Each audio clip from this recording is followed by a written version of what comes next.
Pretty much the same atmosphere as you can read on my face. It's very hard when a team does so many good things in terms of their tactical approach, in terms of their discipline, in terms of their effort, in terms of their work rate and determination, and yet you end up losing the game by a goal to nil. It's hard to take, and there is no words which alter the situation.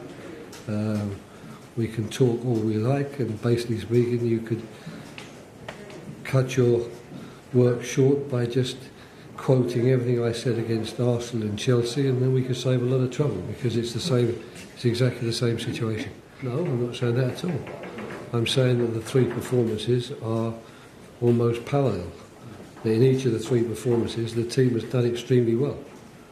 But the point is, that's not going to stop anybody, when I say that, from countering, but you haven't won the game. And it's not going to stop anyone from countering that we didn't score a goal. And it's not going to stop anyone from countering, Wilf Zaha didn't play, therefore you lost. I know that's not true. And anyone who really wanted to watch the game and study the game would also know that that's not true.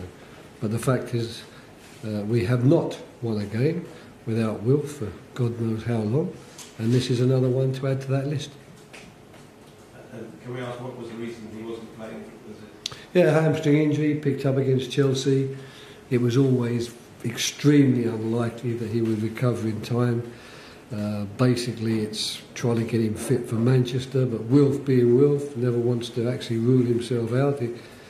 He always believes that miraculously, despite the fact he hasn't trained, something will happen between Friday and Saturday and he'll get out there, but that wasn't the case, as both my doctors and medical and physio staff had told me would not happen. Well, once again, I think I have to answer that question by saying, in terms of facts, in terms of the matches you'll quote, the results in those matches, the answer to your question has got to be yes. But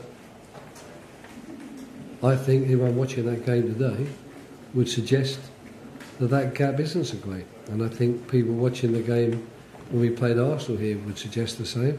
And even until about the 65th minute, when a goal which we believe should have been disallowed put us 2-1 down, I think people would even say in that game that the gap is not that enormous. So, once again, it's the same situation with Wilf. I know, and I watched the team play, that we didn't lose today because Wilf wasn't there. We lost because they took advantage of a situation from a corner kick and scored a goal from one of very few chances, whereas we laboured away extremely well and even got ourselves some chances, but we weren't able to take.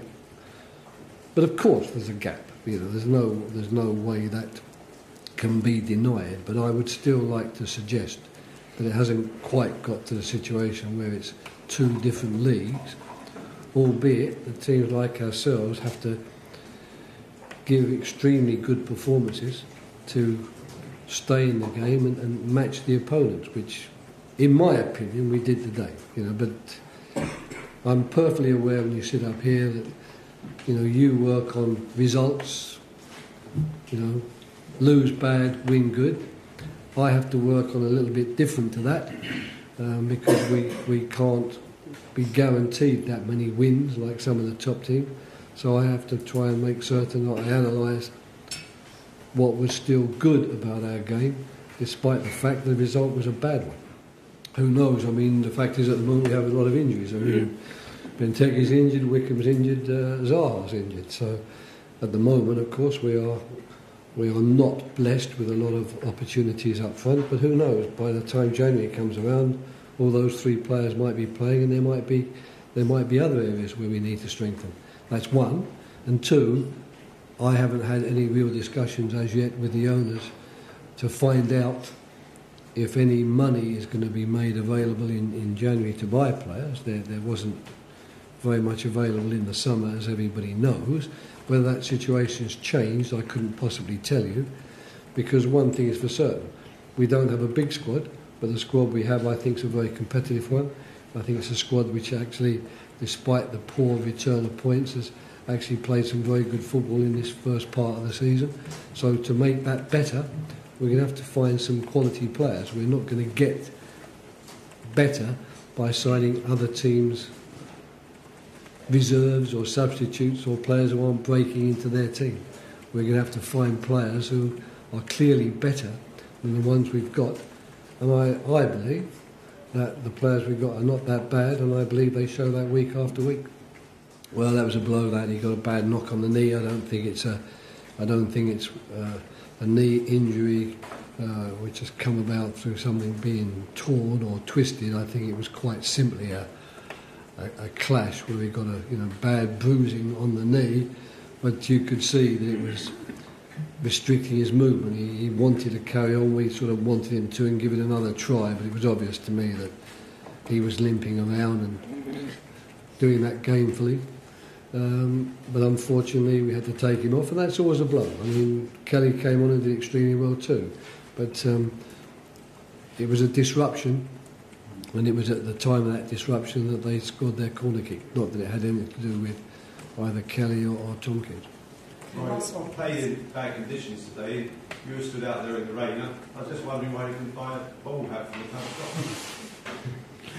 No, I don't like bobble hats. I mean, I don't mind my hair getting wet. I can dry it off again. It's not a problem. Okay, guys. Not made of sugar, as they say.